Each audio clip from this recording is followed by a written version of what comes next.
오늘 말씀의 제목은 믿는 사람에게 복이 있는 이유입니다. 여러분이 오늘 말씀을 쭉 보면은 42절에도 내가 복이 있으며 내 태중의 아이도 복이 있다 이렇게 이야기를 하죠. 네, 그 다음에 또 45절에도 믿은 그 여자에게 복이 있도다. 자, 우리가 이제 예수님을 믿는다는 것은 복 있는 사람이 되는 거나 마찬가지입니다.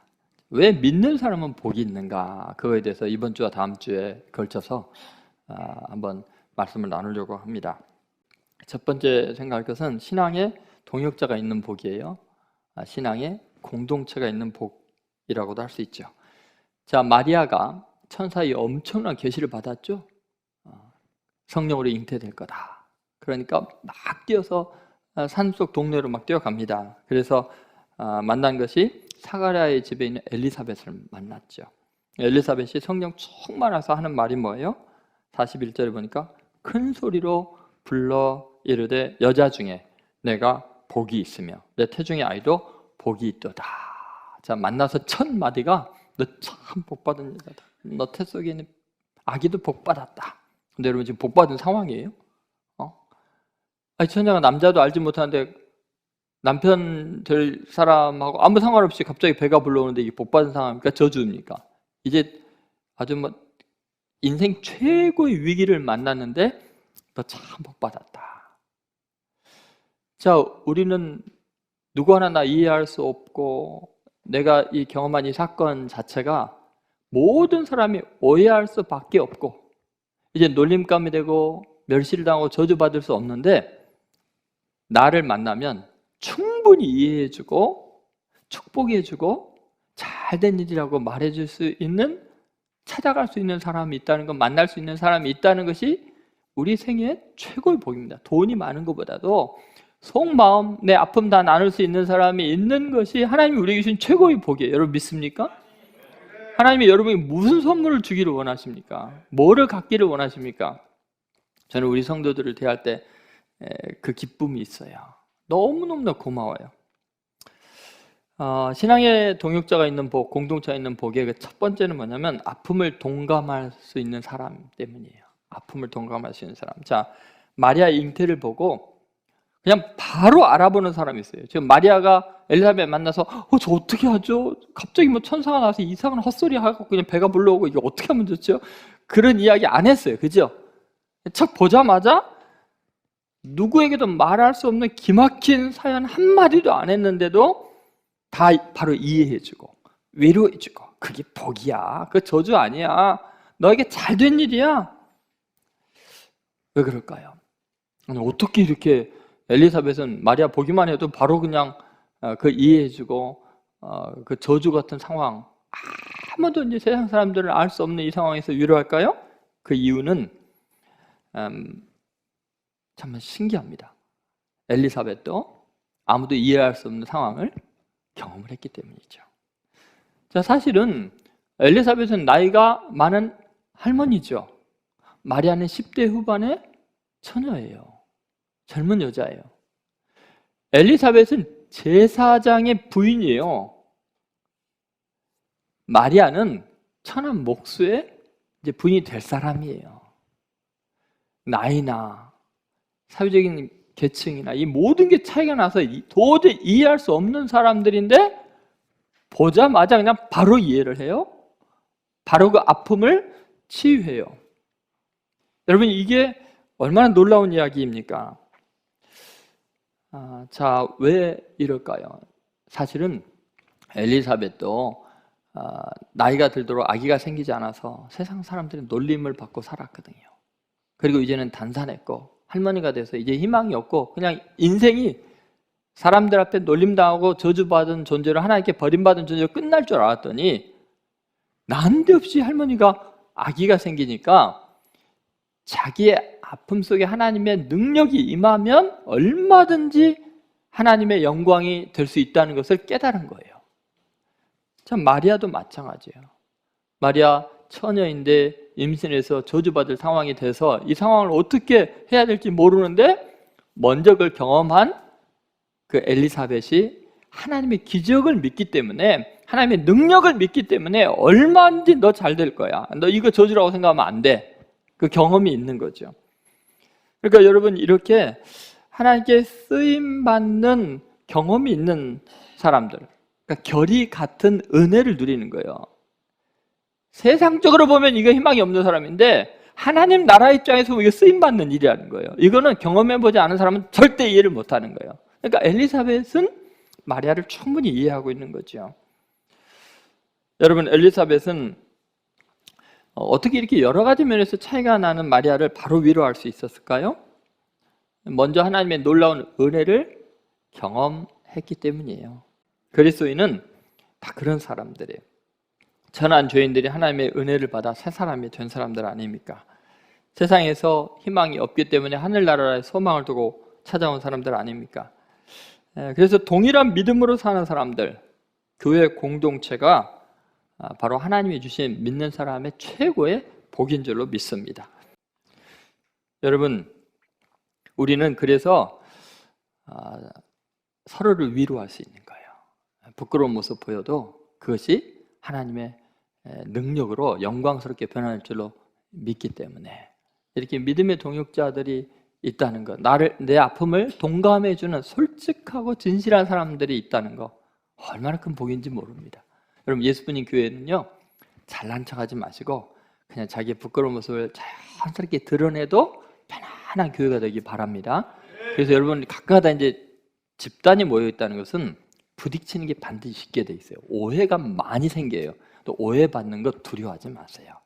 그리고 누군가 미운 사람이 생기면 내 성품을 하나님께서 다듬으시려고 저 미운 인간도 더 사랑할 수 있는 수준까지 끌어오시려고 이런 사건이 있나 보다 하고 말지. 그것 때문에 막 속상해하고 저 인간 미워서 어떻게 하지, 그럴 필요가 없어요. 나 때문에 저 사람 좀 악해지나 보다, 나 성격 만드시려고, 더 훌륭하게 하시려고 그냥 그러고 마세요. 여러분, 꼭 오늘부터 서로를 좀 이해해주고 동감하면서 이 하나님이 주신 교회 공동체가 얼마나 큰 복인지, 여기서 다 내적인 치유를 받고 회복이 되는 성도들 되시기를 주의 이름으로 소망합니다. 두 번째는 성령의 교제하심, 성령의 교통하심이 있는 복입니다. 여러분, 신기하게 엘리사벳이 마리아를 보자마자 바로 그냥 이해할 수 있는 이유가 뭐예요? 41절에 보면 뭐라고 나왔어요? 41절 그 뒷부분에 보면 엘리사벳이 성령의 충만함을 받아. 성령의 충만함을 받아. 여러분, 정말 믿는 사람이 복이 있는 이유는 뭐냐면 성령의 중재하심이 있어요. 교통하심이 있어요. 성령의 충만함으로 우리는 다른 사람의 마음을 내 마음처럼 느낄 수 있도록 성령님께서 연결을 시켜줘요. 그 사람의 마음에 감동하신 성령님이 내게도 감동한 거예요. 여러분, 엘리사벳에게 성령님이 임하셨죠? 그런데 어때요? 마리아에게도 성령님이 임하셨죠? 그 성령님이 매개체가 돼서 서로를 완전히 이해하게 해주는 거죠. 여러분, 원래 인간은요, 지독할 정도로 이기적인 존재예요. 육신의 정욕을 따라 살아가기에 바쁜 죄악이 익숙한 존재들이에요. 그래서 절대로 다른 사람을 이해할 수 없습니다. 그리고 이해하고 싶어도 안 돼요. 왜 그런 줄 아세요? 여러분이 서 있는 위치가 절대로 다른 사람하고 똑같을 수가 없어요. 자, 제가 여기 서 있으면 저랑 똑같은 자리에 서 있을 수 있는 사람이 있어요? 이미 제가 서 있기 때문에 안 돼요. 그러면 제가 바라보는 각도와 여러분이 바라보는 각도는 아무리 노력해도 다를 수밖에 없어요. 바라보는 각도가 다르다는 것은 인식이 달라진다는 거예요. 색깔도 달라진다는 거예요. 모양도 다르다는 거예요. 주전자를 어디서 보느냐에 따라 모양이 다 다르잖아요. 하물며 제가 지나온 삶의 여정이 있잖아요. 여러분은 전혀 공유할 수 없는 많은 삶의 여정이 있잖아요. 그 여정, 그것이 내 안경이 돼서 세상을 바라보는데 여러분이 살아오는 여정은 또 다르거든요. 그러니까 아무리 우리는 노력해도 인간이 다른 사람을 공감하는 것은 인간의 노력으로는 불가능해요. 조금 이해하려고 노력을 해도 안 된다니까요. 그 깊은 내면의 아픔과 심정을 아무도 이해 못해요. 근데 어떻게 믿는 사람들은 이게 바로 이해할까요? 어떻게 이게 가능할까요? 그것이 바로 이 성령의 역사입니다. 여러분, 육체의 소욕은 계속 이기적이고 자기중심적이고 아주 자기 유익만을 구하지만 성령의 소욕이 우리 속에 역동적으로 역사하면 성령은 사랑의 열매잖아요. 이해하잖아요. 온유하잖아요. 절제하잖아요. 자, 고린도전서 2장 9절부터 11절에 보면 왜 우리가 성령의 교통하심으로 서로가 서로를 동감할 수 있는지 그 비밀이 나와 있습니다. 자, 한번 말씀을 같이 읽어보도록 하겠습니다. 기록된 바 하나님이 자기를 사랑하는 자들을 위하여 예비하신 모든 것은 눈으로 보지 못하고 귀로 듣지 못하고 사람의 마음으로 생각하지도 못한다 함과 같아. 잠깐 여기 보세요. 이 구절에 보면 뭐라고 하냐면 하나님이 자기를 사랑하는 자들을 위하여 예비하신 모든 것은, 자, 여러분을 하나님이 사랑해가지고 여러분을 위해서 예비한 모든 것을 아무도 이해 못한다는 거예요. 지금 여러분이 겪고 있는 일들, 세상 사람들이 볼 때는 이거 비극이거든요. 이거 지금 실수거든요. 이거 문제거든요. 이거 고통의 시작이라고 생각하거든요. 그러니까 하나님이 자기를 사랑하는 자들을 위하여 예비하신 모든 것은, 자, 눈으로도 못 봐요. 귀로도 듣지 못하고 사람의 마음으로도 뭐요? 생각하지도 못한다 함과 같아요. 여러분 믿습니까? 절대로 사람이 이해 못해요. 사람의 생각으로 안 돼요. 이거 상상을 못할 일이에요. 하나님이 믿는 자들을 위해서 예비한 모든 그 은혜는요. 자, 그럼 어떻게 이게 이해가 될까요? 10절을 보시죠. 오직 하나님이 성령으로 이것을 우리에게 보이셨으니 성령은 모든 것, 곧 하나님의 깊은 것까지도 통달하시니라. 자, 성령님이 하나님의 깊은 것까지도 통달할 때 성령을 통해서 보여준다는 게 뭐냐면 이런 거죠. 성령님이 하나님의 깊은 뭐를요? 믿는 자들을 위해서, 하나님을 사랑하는 자들을 위해서 예비한 모든 것을 성령님이 깨달아 아신다는 거예요. 하나님의 깊은 것을 통달하니까 하나님이 믿는 자들을 위해서 예비한 것을 성령님이 아시는 거예요. 근데 그 성령님이 엘리사벳에게도 임하고 마리아에게도 임하니까 서로 바로 이해가 돼버리는 거예요. 기적이 일어나는 거예요. 사람이 생각할 수 없는 그런 이해심이 생기는 거예요. 그래서 저도 이 동일한 성령의 역사를 의지하는 사람들은 신기하게 제가 어려움을 겪고 있거나 제가 이해할 수 없는 오해를 겪어도 그냥 바로 그냥 이해를 해요. 그런데 성령의 교통하심이 아니라 이기적인 생각과 자기중심적인 것에 자아가 너무 강한 사람들은 절대로 이해를 못하더라고요. 근데 성령의 역사는요, 제가 설명을 한마디도 안 했는데 이해하면서 다 이해를 해요. 그래서 여러분, 우리는요, 인간의 지성과 노력으로 남을 이해할 수 있다고 생각하면 큰 오산입니다. 내가 너를 얼마나 이해하려고 노력한 줄 알아? 그러면 벌써 교만한 거예요. 상처받을 준비하고 있는 거예요. 우리는 성령의 감동으로 이해하는 줄로 믿으시기 바랍니다. 성령님께서 엘리사벳에게도 임하고 마리아에게도 임하기 때문에 누구도 알 수 없는 이 비밀을 엘리사벳이 바로 마리아에게서 일어나는 사건이, 지금 주의 어머니라고 그러잖아요. 마리아가 한참 자기보다 나이가 어린데 내 주의 어머니가 어찌 내게로 나오십니까? 나이로 뭐 누르지 않죠. 지식으로 사회적인 직분, 난 제사장이고 너는 목수의 부인인데 절대 안 그러죠. 오히려 뭐예요? 성령님께서 마리아에게 행하신 놀라운 하나님의 준비하신 이 모든 일들 앞에서 그걸 깨닫고 나니까 마리아를 내 주의 어머니께서 모친이 어찌하여 내게 나오십니까? 이렇게 이야기를 할 수 있는 거죠. 그래서 성령으로 교제한다는 게 이렇게 복이 된 거예요. 성령 충만하지 않으면 서로 위로하고 격려하는 것이 불가능해요. 근데 격려한다고 했다가 상처 더 줍니다. 위로하러 갔다가 막 혼내고 옵니다. 그것이 인간들의 수준이에요. 그래서 우리 예수뿐인 교회가 성령의 공동체가 되어야 합니다.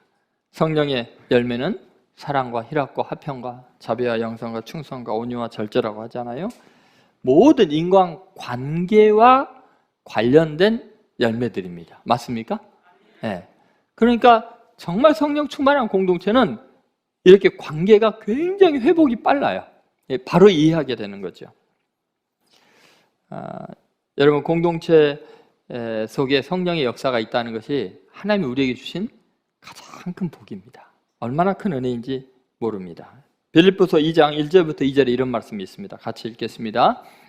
그러므로 그리스도 안에 무슨 권면이나 사랑의 무슨 위로나 성령의 무슨 교제나 긍휼이나 자비가 있거든 마음을 같이하여 같은 사랑을 가지고 뜻을 합하며 한 마음을 품어, 이렇게 나오죠. 성령이 무슨 교제나 성령이 뭐 하시는 거예요? 우리를 교제케 하시는 거예요. 성령의 교제. 이것이 바로 우리에게 많은 오해들을 다 씻어주시고 서로 이해하게 하고 아름다운 하나 되게 하는, 한 마음이 되게 하는 역사가 일어날 줄로 믿습니다. 세 번째, 천국의 가족이 되는 은혜가 있습니다. 천국의 동역자죠. 여러분, 우리 믿음 생활은 절대로 혼자 하는 게 아니에요. 여러분, 우리는 이 땅에서 구원받은 것이 목적이 아니라 하나님의 나라 일을 하는 게 이 땅에 남아있는 목적이에요. 사명을 감당하기 위해서 있거든요. 근데 사명이라는 것은 반드시 동역자가 있어야 그게 감당이 가능해요. 혼자로는 절대로 안 돼요. 여러분, 신앙생활 혼자 잘할 수 있다고 생각하는 것은 마귀의 밥되는 지름길입니다. 여러분, 제가 예전에도 말씀드렸습니다만 동물의 세계, 동물의 왕국 이런 데 보면 꼭 사자나 하이에나 늑대가 노리는 게 뭐예요? 그 무리에서 떨어져서 혼자 있는 거. 완전히 밥입니다. 사탄의 밥입니다. 우는 사자를 두루 다니며 그 삼킬자를 찾는 사탄이 누구를 찾겠어요? 혼자 공동체에서 떨어져 나가서요. 백발백중 그건 밥입니다. 여러분, 이 교회 공동체를 가볍게 여겨서는 안 돼요. 얼마나 중요한가? 시편 133편 1절 제가 아까 읽어드렸습니다만 다시 한번 같이 읽어보도록 하겠습니다. 보라, 형제가 연합하여 동거함이 어찌 그리 선하고 아름다운 것. 자, 형제가 동거하는 것이 선하다는 거예요. 선한. 그럼 만약 동거하지 않고 분리되면 뭐예요? 그거는 악한 것이 될 가능성이 많아요. 악해질 수가 있어요. 자꾸 동거하지 않냐고 분리시키는 거, 그것은 사탄의 역할이죠. 아름다움은 거기에 있는 거예요. 근데 추함은 뭐예요? 자꾸 떨어져 나가는 거예요. 자꾸 나누게 하는 거예요. 이것이 바로 사탄의 역사죠. 왜 그러냐면 반드시 사탄에게 밥이 되고 패하게 되어 있기 때문에 전도서 4장 12절이 그 유명한 말씀이 있는 거 여러분 아시죠? 자, 4장 12절 보면 이런 말씀이 있습니다. 같이 있습니다. 한 사람이면 패하겠거니와 두 사람이면 맞설 수 있나니 세 겹줄은 쉽게 끊어지지 아니하느니라. 아멘. 한 사람이면 뭐 한다고요? 그냥 현상 유지가 아니에요. 반드시 무너져요. 한 사람이면. 근데 두 사람이면 능히 당하는 거예요. 시련을 겪든지 문제가 있든지 세계가 어려워지든지 삼겹줄은 쉽게 끊어지지 아니하느니라. 여러분, 믿음의 동역자는 내가 패하지 않는 유일한 길입니다. 하나님이 주신 복이에요. 하나님이 어떤 인간도 완전하게 만들지 않았어요. 아담, 하나님이 만든 최고의 걸작품, 하나님의 형상대로 만들었잖아요. 그런데 하나님이 뭐라 했어요? 독처하는 것이 좋아요, 안 좋아요? 좋지 못하다. 왜냐하면 반푼이니까 그래요. 그래서 돕는 배필을 만들어서 둘이 한 몸이 되게 한다 했잖아요. 반쪽과 반쪽이 만나서 둘이 하나가 되는 거예요. 이제 완전한 존재가 되는 거예요. 그러니까 여러분, 우리는 처음부터 창조의 원리가 혼자서 성공할 수 없게 만들어져 있는 거예요. 혼자 있으면 반드시 패하게 돼 있고 혼자서는 실수하는 거예요. 그러니까 하와가 혼자 있다가 사탄이 밥 된 거 아니에요. 여러분, 예수님은 그래서 예수 믿는 사람들을 주의 제자들 둘러보시면서 그런 이야기죠. 누가 내 형제와 자매여 모친이냐? 하나님의 뜻대로 행하는 자들이 내 형제여 자매여 모친이니라. 완전히 새로운 공동체, 새로운 가족 개념을 만들어 놓으셨잖아요. 근데 여러분 생각해 보세요. 하나님의 일은 절대로 혼자서 이루어지지 않습니다. 바울 곁에는 수십 명의 사람들이, 어떤 학자는 거의 30명에서 80명까지 있었대요. 누가, 디모데, 브리스길라, 아굴라, 엄청나죠. 예를 들면 사도행전을 기록한 사람이 누구죠? 누가 의사예요. 근데요, 이 누가 의사는 사도행전과 누가복음서를 기록을 했는데 의사이기 때문에 바울을 곁을 안 떠났어요. 끝까지 바울과 평생을 같이 따라다니면서 바울 한 사람을 돌보는 거예요.